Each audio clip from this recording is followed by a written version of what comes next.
Hey everybody, Dom here from Lensprotogo and Lens Rentals, and welcome back to the channel. So it's becoming increasingly common for video clients to want to shoot their piece in a vertical aspect ratio. And this is of course with the intent of it being viewed on a mobile device. So this is pretty much only a strategy for video projects whose sole destination is for viewing on a mobile device. And like I said, this is becoming a lot more commonplace. So this is a bit of a divisive topic in the video production community, but regardless of how you feel about it, I hear about it a lot. So in this video, I thought it would be a good idea to show you guys a few setups that will allow you to turn your camera sideways to shoot vertical video. So I should mention that this video is only going to be focused on getting static vertical video shots, as in on a tripod. But maybe in another video, I'll go over what you can do for handheld vertical shooting or maybe in a gimbal.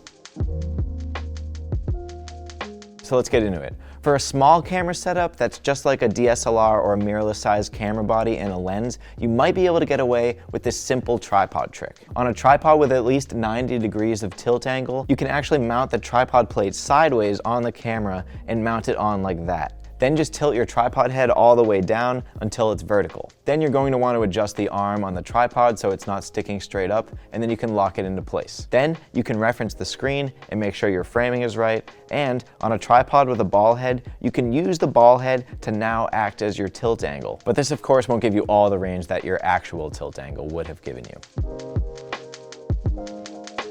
Okay, now moving on to the next solution, the Gimbal Head. Now this is a solution that I actually discovered while troubleshooting with a rental employee who wanted to get his Panasonic EVA mounted sideways to shoot for a social media app. So I kept the same setup built up to show you how I did it, but this will work for a lot of larger camera bodies, not just the EVA. The only trick to this one is that the camera needs two 1/4-20 threads that run across the top or the bottom of the camera that looks something like this. This is because you will be mounting a tripod plate sideways again. This time, however, it's for the Enduro GHB2 gimbal head, which is normally used for super tele lenses. For this solution, you just attach the Swiss plate sideways onto the top or the bottom of the camera and use it to secure it onto the gimbal head. Now, the gimbal head is technically sideways, but not for what you're using it for. Now you can use the tilt axis on your gimbal head as the roll axis for your camera, and that will allow you to turn it to the side. Then lock it in place and you're good to go. Now, like I said before, I would only mount a camera onto a gimbal head like this if the camera was secured onto the plate with 2 screws. Because if you're going to be using gear for something that it wasn't intended for, you might as well do it responsibly.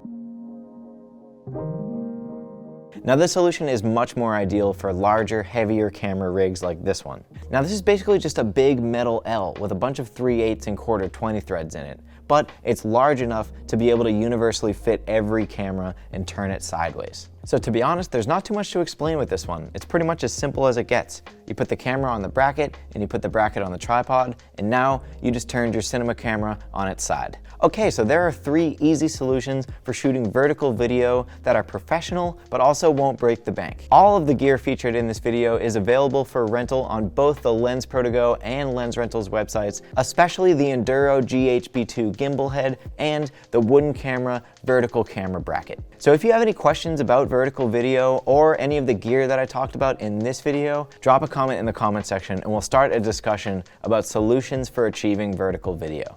Also, if you liked this video, make sure you hit that like button, and if you're not already, subscribe to the channel so you can stay tuned in for more weekly content. And we'll see you in the next one.